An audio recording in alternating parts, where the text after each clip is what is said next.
क्रमांक 1 ओझोन वायू. ओझोन वायूचे रेणुसूत्र O3 आहे.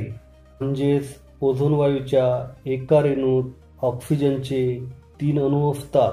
ओझोन वायू सूर्यापासून येणाऱ्या अतिनील किरणांपासून म्हणजेच अल्ट्राव्हायोलेट किरणांपासून सर्व सजीवांचे संरक्षण करतो. क्रमांक 2 कार्बन डायऑक्साईड. कार्बन डायऑक्साईडचे रेणुसूत्र CO2 आहे.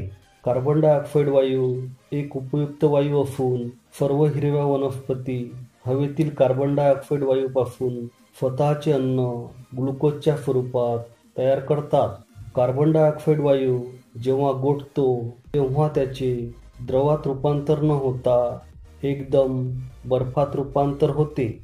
म्हणून यास कोरडा बर्फ किंवा शुष्क बर्फ असे म्हणतात.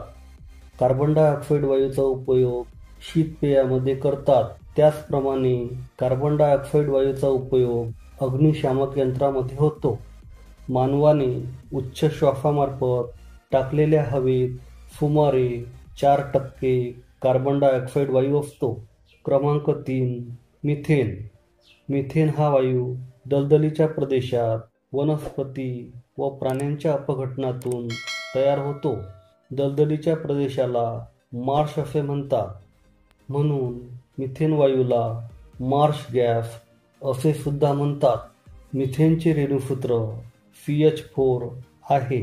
म्हणजेच मिथेनच्या एका रेणूत कार्बनचा 1 अणू व हायड्रोजनचे 4 अणू असतात.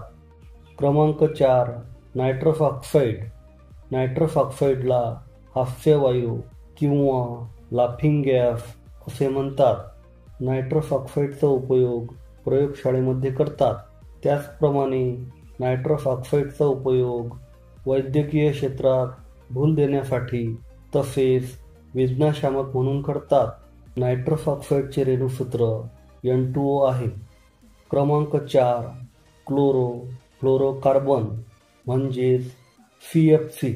यालाच फ्रेऑन असे सुद्धा म्हणतात. हा वायू प्रामुख्याने रेफ्रिजरेटर म्हणजेच शीतकपाटे व AC यामधून बाहेर पडतो. या वायूमुळे ओझोन थराचा नाश होतो. क्लोरोफ्लोरोकार्बन हा पूर्णपणे मानवनिर्मित वायू आहे. क्रमांक 5 पाण्याची वाफ.